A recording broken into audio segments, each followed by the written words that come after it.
নিজেকে চেনার তুমি তৌফিক দাও খোদা, তোমাকে চেনার তুমি তৌফিক দাও। নিজেকে চেনার তুমি তৌফিক দাও খোদা, তোমাকে চেনার তুমি তৌফিক দাও। বলেন আমিন। রব্বুল আলামিন। ইসলাম প্রচারে এক ধাপ এগিয়ে HMSA মিডিয়া চ্যানেলটি সাবস্ক্রাইব করুন এবং লাইক, কমেন্ট, শেয়ার করে ইসলামের খেদমত করুন। ধন্যবাদ। কোরআন কারীমের মধ্যে বলেছেন লা ইন শাকারতুম লাযীদান্নাকুম ওয়া লা ইন কাফারতুম ইন্না আযাবি লাশাদীদ। যদি কোন বান্দা তাকে দেয়া আমি আল্লাহর কোন নিয়ামত পেয়ে যদি শুকরিয়া আদায় করে, যদি খুশি হয়ে যায়, যদি আনন্দিত হয়, আমি আল্লাহ রাব্বুল আলামিন আমার ওই বান্দাকে আমার পক্ষ থেকে দেয়া নিয়ামত গুলোকে বহু গুণে বৃদ্ধি করে দেব। বলেন সুবহানাল্লাহ। এই যে ছোট্ট ছোট্ট বাচ্চারা পুরস্কার দিল, এরা কিন্তু এক একটা জান্নাতি ফুল, আল্লাহর নির্মাণ। ছোট ছোট বাচ্চা, কোরআনের পাখি। আল্লাহ রাব্বুল আলামিন আপনাদেরকে দিয়ে এই বাচ্চাদেরকে লালন পালন করাচ্ছেন। এই সৌভাগ্য সবার হয় না। এই জন্য আরো একবার শুকরিয়া আদায় করি আলহামদুলিল্লাহ। আরো জোরে বলে আলহামদুলিল্লাহ। রোজার মাস এখনো বাকি আছে 9-10 দিন। ক্ষুধা কি এখনই লেগেছে নাকি? আলহামদুলিল্লাহ আওয়াজ মনে হচ্ছে যে সারাদিন রোজা রেখেছেন, ইফতারিও করেন না, এখনো বাকি আছে 9-10 দিন। জোরে বলেন আলহামদুলিল্লাহ। কারণ দিন বিজয় হবে আপনাদের দ্বারা। এই জন্য তাকবীর হবে, শুকর হবে, তাসবিহ হবে, উঁচু আওয়াজে, নিচু আওয়াজে কিছুই হবে না। হযরতে ইবনে আব্বাস রাদিয়াল্লাহু তাআলা তিনি তাকবীর দিতেন 12 কিলোমিটার দূর থেকে, কাফেরদের পিলে চমকে যেত, এত আওয়াজ ছিল। একজন মর্দে মুজাহিদ। আল্লাহ রাব্বুল আলামিন এই জাতীয় সচ্চা ইমানদার, শক্তিশালী মুমিন এই এলাকার প্রতিটি ঘরে ঘরে তৈরি করে বলেন আমিন।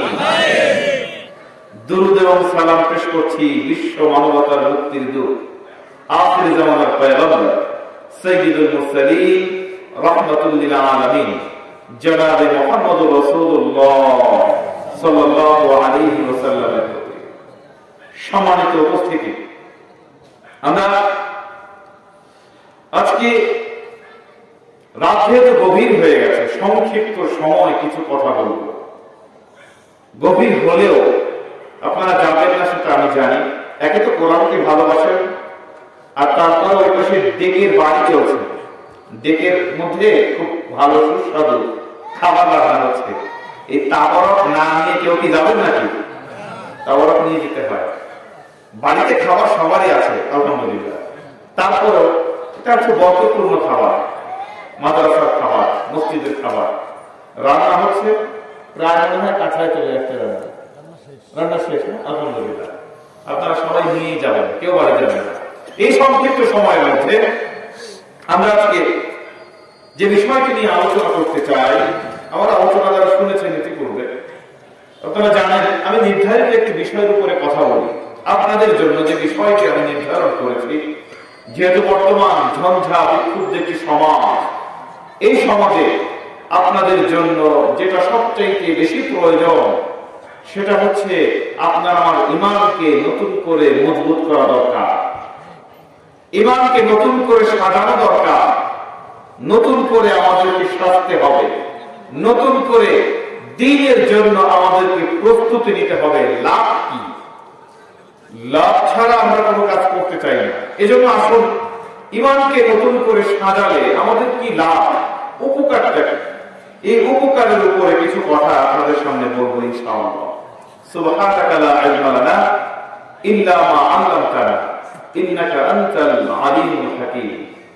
সম্মানিত উপস্থিতি, এই পৃথিবীতে মানুষ কখনো কখনো নিজেকে অনেক বড় মনে করে, তার মতো বড় আর কেউ নাই।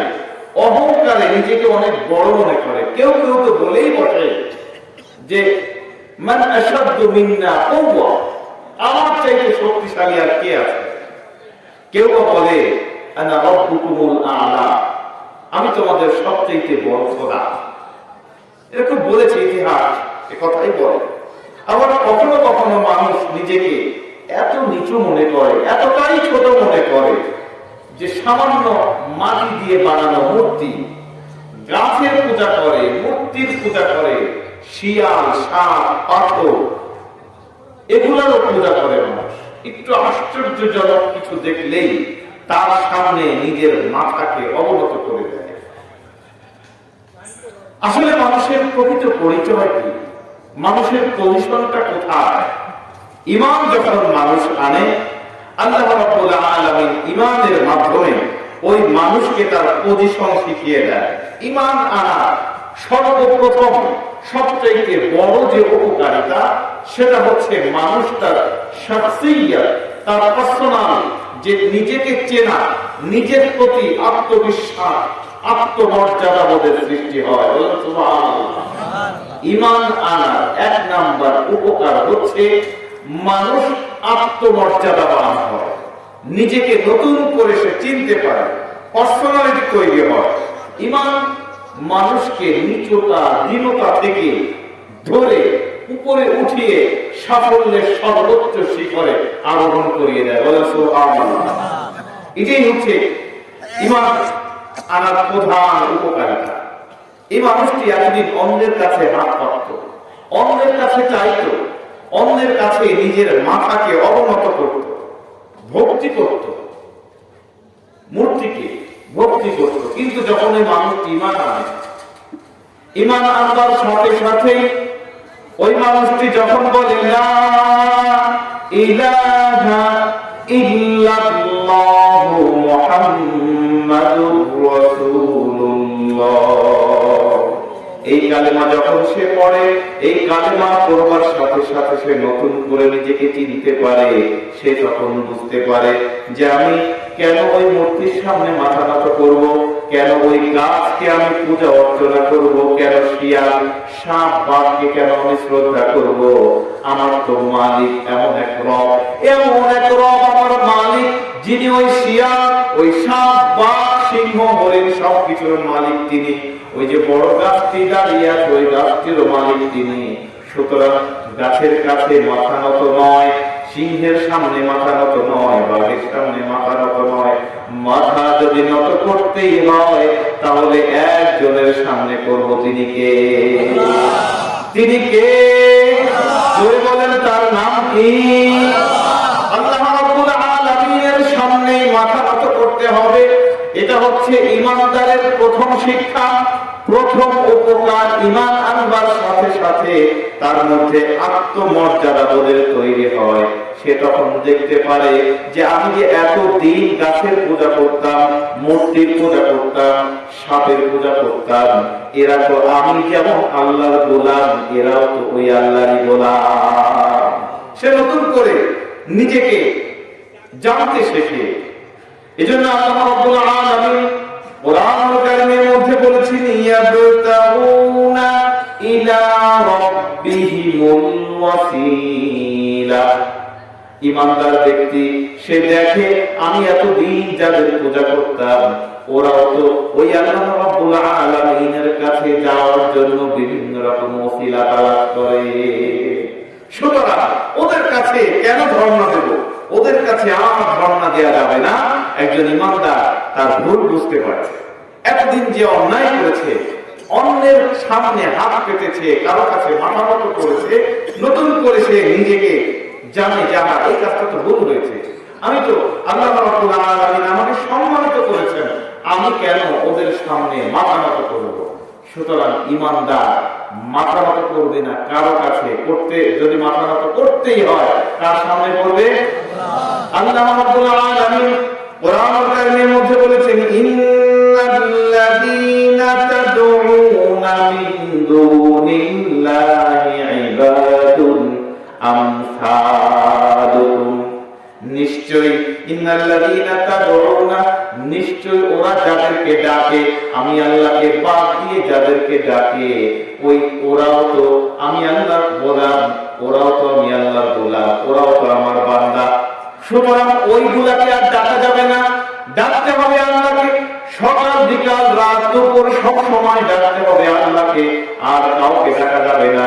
ঈমানদার যখন ঈমান আনে, ঈমান আনবার সাথে সাথে সেই কথা বুঝতে শেখে যে আমরা আমাদের উদ্দেশ্য সাধন করবার জন্য, মনস্কামনা পূর্ণ করবার জন্য এতদিন তাদের কাছে চাইতাম, ওদের কাছে আর চাওয়া যাবে না। কারণ আমি যে সূর্যের পূজা করতাম, ওই সূর্য তো আল্লাহর গোলাম। যে চন্দ্রের পূজা এতদিন করতাম, চন্দ্র তো আল্লাহর গোলাম। যে গাছের পূজা এতদিন করতাম, গাছ তো আল্লাহর গোলাম। আল্লাহ রাব্বুল আলামিন বলেন, তুমি যে মাটি দিয়ে মূর্তি বানিয়ে তার পূজা করো, ওই মাটি তো আমি আল্লাহর সৃষ্টি। তুমি যে গরুর পূজা করো, ওই গরুকেও তো আমি আল্লাহ রাব্বুল আলামিন বানিয়েছি। কাঠ পাথর দিয়ে তোমরা মূর্তি বানিয়ে যে তার পূজা করো, ওই কাঠ পাথর এগুলো তো আমি আল্লাহর দান। সুতরাং এইগুলার একটা ইবাদত বন্দেগী করা যাবে না। যদি ইবাদত করতে হয় তাহলে একমাত্র আল্লাহ রাব্বুল আলামিনের করতে হবে। কারণ এই যে গাছ, মাটি, মূর্তি, সিংহ, এগুলা কেউ নিজের কোনো উপকার করতে পারে না। অপরের উপকার তো দূরের কথা, এরা নিজেরও কোনো উপকার করতে পারে না, ঠিক না? নিজের কোনো উপকার করতে পারে না, অপরের উপকার কি করবে? সুতরাং একজন ঈমানদার সে তখন নিজেকে নতুন করে জানতে শেখে যে আল্লাহ রাব্বুল আলামিন আমাকে সম্মানিত করেছেন, সারা পৃথিবীর সকল সৃষ্টির মধ্যে আশরাফুল মাখলুকাত বানিয়েছেন। আমি কেন আশরাফের গোলামি করতে যাব? আমি তো আশরাফ, আমি তো উন্নত।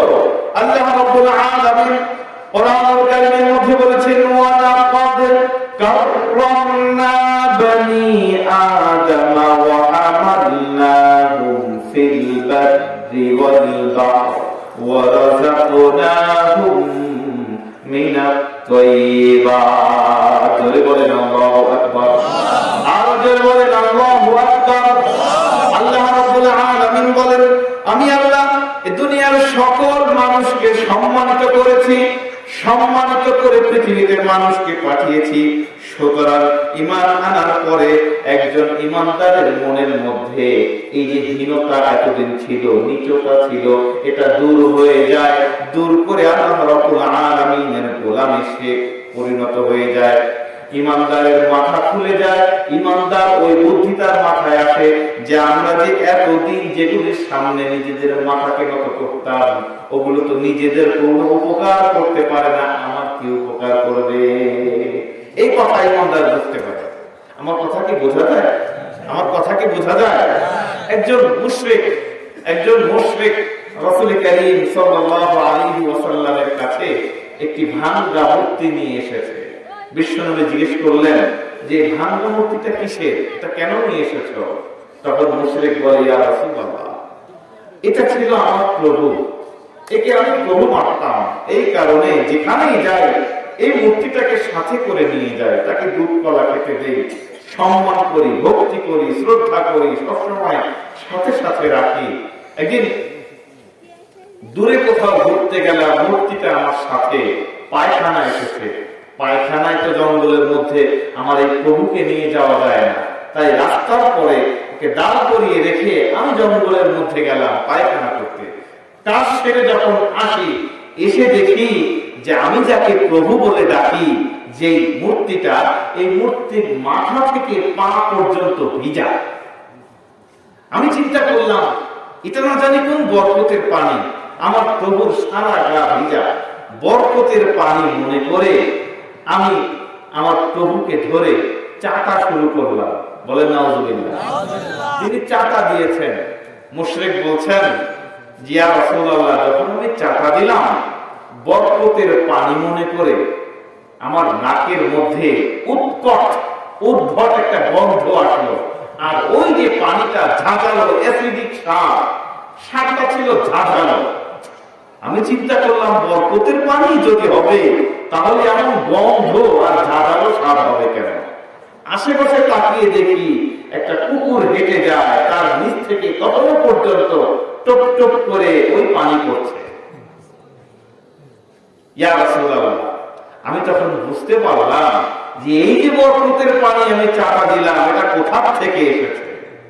হুজুর মেজাজটা গরম হয়ে গেল যে তুই নিজে কুকুরের পেশাব থেকে নিজেকে বাঁচাতে পারিস না, তুই আমাকে কেমনে বাঁচাবি?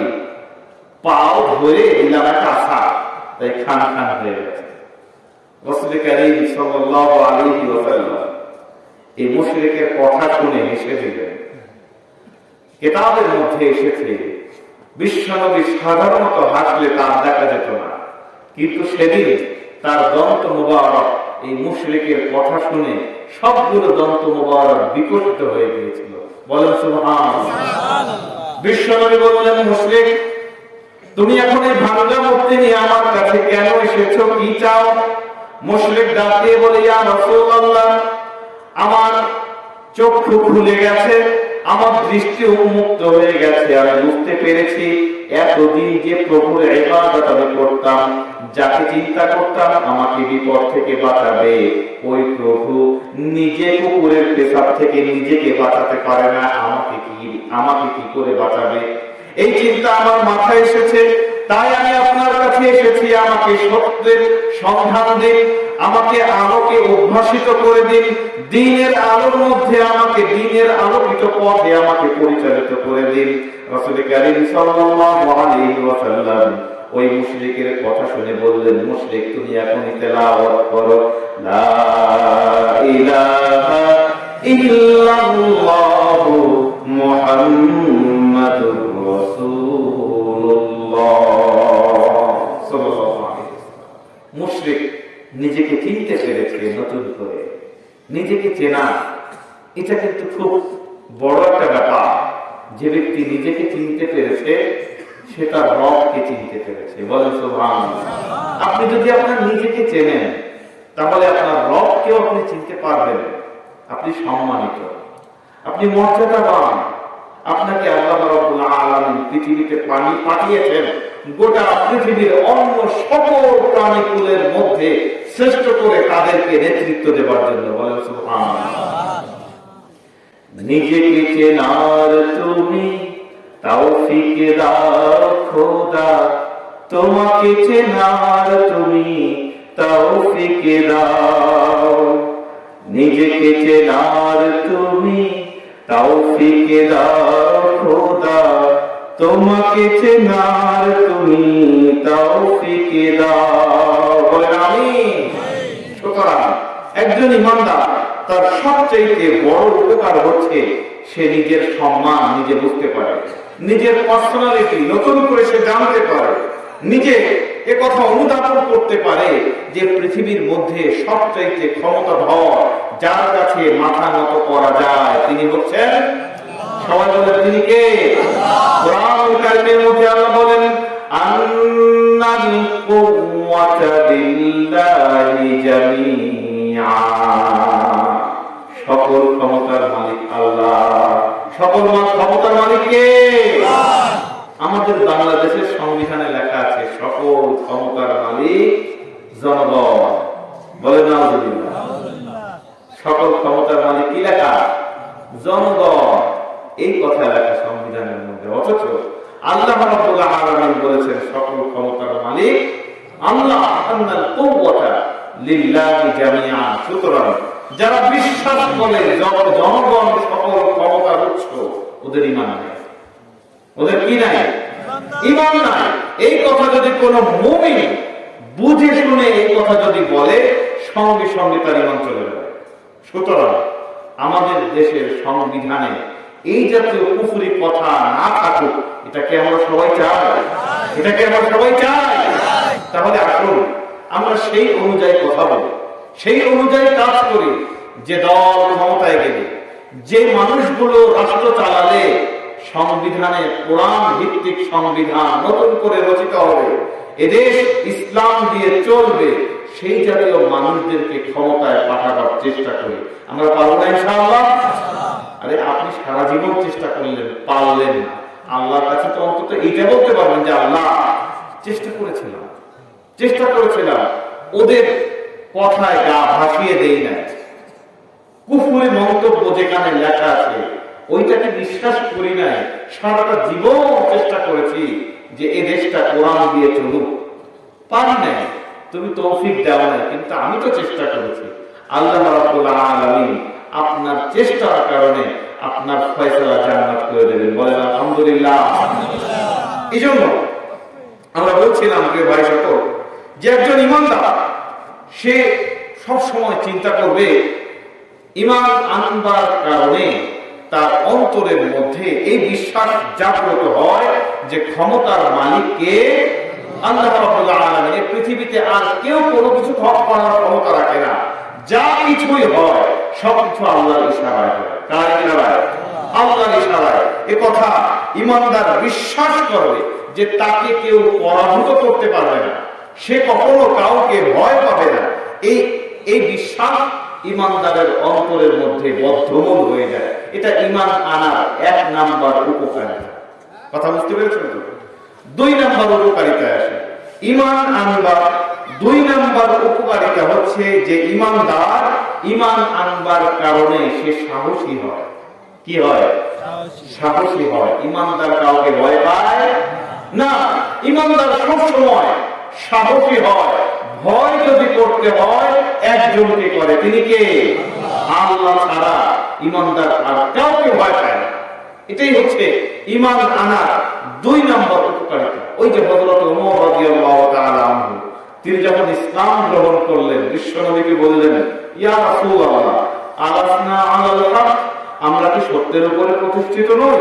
বিশ্বনবী বললেন, হ্যাঁ, আমরা সত্যের উপরে আছি। তিনি বললেন, আলাইকু আলাল বাতিল, ওরা কি পথভ্রষ্ট নয়? ওকবা, সাইবা, আবু জেহেল, ওরা কি পথভ্রষ্ট নয়? বিশ্বনবী বললেন, হ্যাঁ, ওরা পথভ্রষ্ট। তখন তিনি বললেন, তাহলে ফাফিমান ইস্তেফা, কেন আমরা গোপনে গোপনে ইসলাম প্রচার করব? আসুন প্রকাশ্যে জনসম্মুখে রাজপথে মিছিল দিয়ে ইসলাম প্রকাশ করি। বলেন সুবহানাল্লাহ। সাহস দিয়েছেন কে? ঈমান আনবার কারণে এই সাহসটা অন্তরের মধ্যে পয়দা হয়ে গেছে। বিশ্বনবী বললেন, ওমর তুমি কি চাও? ওমর বললেন যে হুজুর চলেন আজকে কাবা ঘর দিয়ে তাওয়াফ করব সবাই একসাথে। বিশ্বনবী রাজি হয়ে গেলেন। হযরত ওমর রাদিয়াল্লাহু তাআলা আনহুর নেতৃত্বে ডান পাশে হযরত ওমর, বাম পাশে হযরত হামজা, মাঝখানে রাসূল কারীম সাল্লাল্লাহু আলাইহি ওয়াসাল্লাম অল্প কয়েকজন সাহাবাকে নিয়ে ইউকাব্বিরুনা ওয়া ইউহাল্লিলুনা, তাকবীর দিতে দিতে কাবার চত্বর দিয়ে তাওয়াফ করেছেন। তাদের তাকবীরের আওয়াজে কাফেররা সব ভয় পেয়ে গিয়েছিল। উতবা, সাইবা, আবু জেহেল, আবু সুফিয়ান সহ কাফের নেতৃত্ব যখন হযরত ওমরের কণ্ঠের আওয়াজ শুনেছে, ওরা ঘরের দরজা জানালা বন্ধ করে দিয়ে ঘরের মধ্যে পালিয়েছিল। ঈমানদারের সাহস এইটাই। ঈমান আনবার কারণে আল্লাহ রাব্বুল আলামিন মুমিনদের মধ্যে এই সাহস তৈরি করে দেয়, সাহস তৈরি করে দেয়। এজন্য আমরা দোয়া করি, আল্লাহ রাব্বুল আলামিন আমাদের যুব সমাজ সবাইকে যেন হযরত ওমরের মতো সাহসী বানান। বলেন আমিন।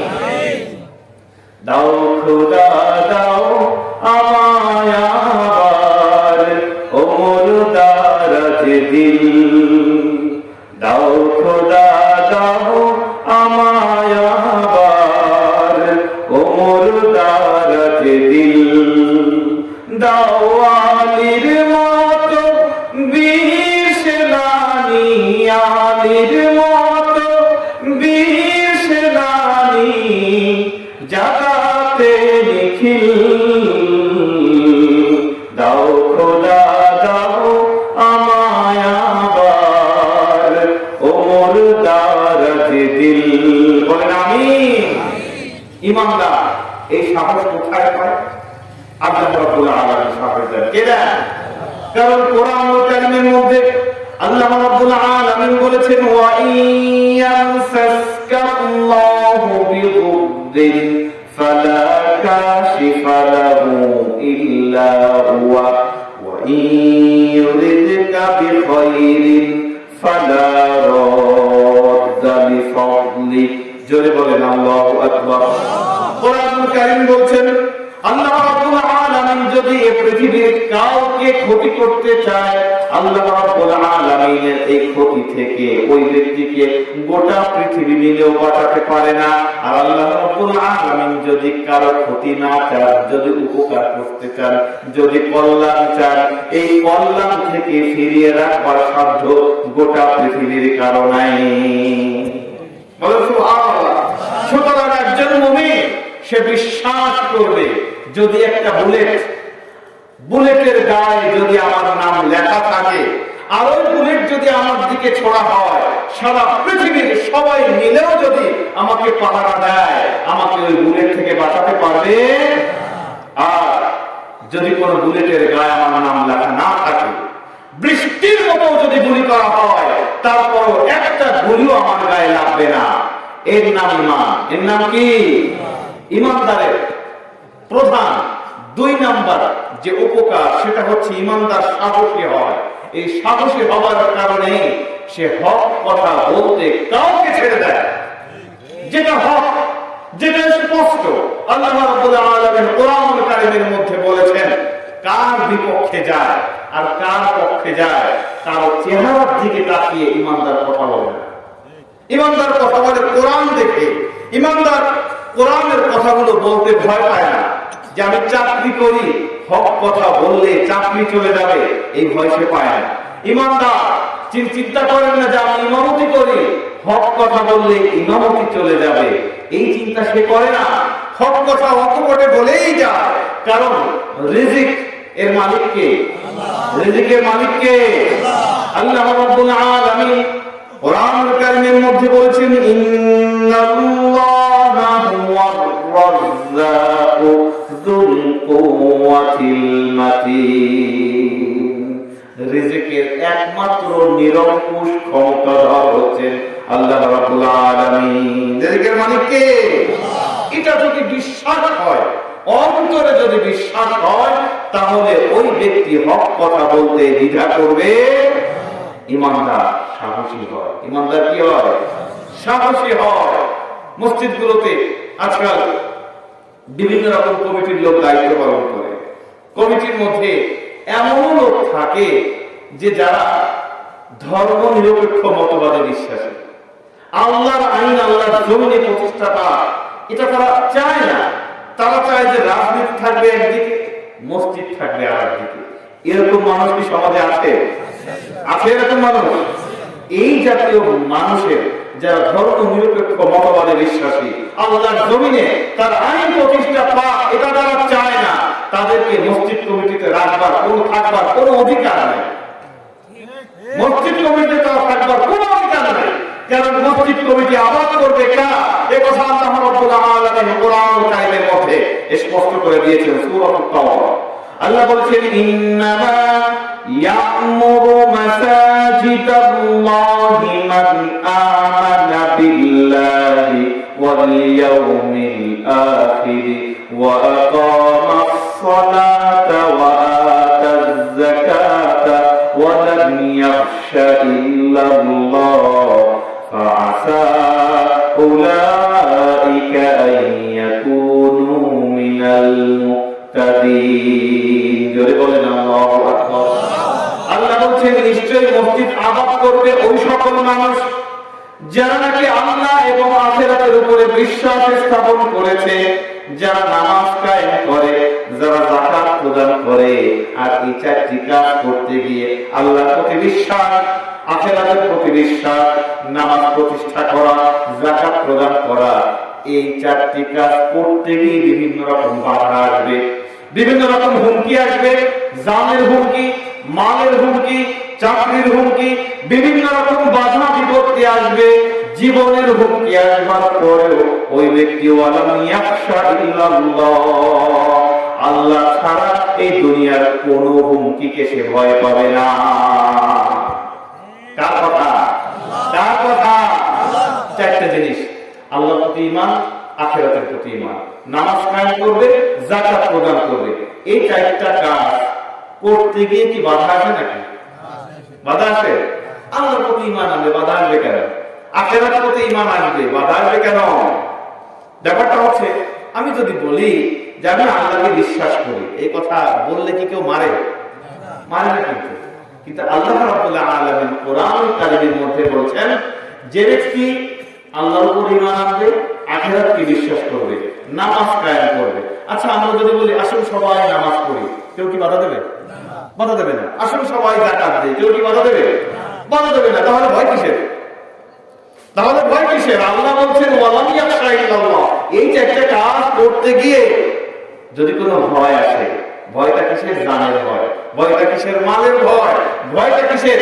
আপনার সম্পদ, বাড়ি ঘর, সন্তান সম্পত্তি সবকিছু উজাড় হয়ে যাবে যদি সত্যিকার অর্থে এইটা একটা কাজ যেভাবে কোরআনে বলা হয়েছে সেইভাবে যদি করতে চান, তাহলে বাধা আসবে।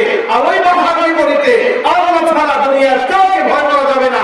এই জাতীয় মানুষরাই মসজিদের সভাপতি, সেক্রেটারি, মসজিদ কমিটির মেম্বার হতে পারবে। এছাড়া আর কারো মসজিদ কমিটির থাকবার অধিকার নাই। কথা বুঝতে পেরেছেন তো? এখন ইমাম সাহেব যদি কথা বলতে গিয়ে মসজিদের মেহরাবে দাঁড়িয়ে বলেন যে বর্তমান শিক্ষা ব্যবস্থায় যে নাস্তিক্যবাদকে ঢুকিয়ে দেওয়া হচ্ছে, ট্রান্সজেন্ডারের নামে আমাদের দেশে নতুন একটি মতবাদকে যে ঢুকিয়ে দেওয়া হচ্ছে, এটা যারা করছে ভালো কাজ করতেছে না। এই কথা বলবার সাথে সাথেই মসজিদ কমিটির সভাপতি যদি বলে হুজুর এই রাজনীতি বাদ দেন, আপনি কোরআন থেকে কথা বলেন, হাদিস থেকে কথা বলেন, এরকম বাধা দেয় না কমিটির লোকজন? দেয় কিনা? এই জাতীয় কমিটির লোকজন, এদের কমিটিতে থাকবার অধিকার নাই। এদের কমিটিতে থাকবার অধিকার নাই। সাধারণ মানুষ যারা প্রকৃতপক্ষে ইমানদার, টাকা পয়সা না থাকতে পারে, ইমানদার যারা, তারা এই জাতীয় মানুষকে সাপোর্ট দিয়ে কমিটির মেম্বার বানাবে না। আজকাল সমাজে কমিটি তৈরি হয়, টাকা আছে, টাকা দেখো কি আসলে ইমানদার কিনা এটা দেখা হয় না, ইমান আছে কিনা দেখা হয় না। কারণ ধর্ম নিরপেক্ষ মতবাদে বিশ্বাসী ওই ইমানদার হতে পারে না। যে ব্যক্তি এই দেশে, আমাদের বাংলাদেশে পতিতালয় বৈধ না? পতিতালয় কিন্তু বৈধ, লাইসেন্স দেওয়া হয়। কোথায় বৈধ? বড় বড় হোটেলে, বাড়ির পাশে এটা হয় না।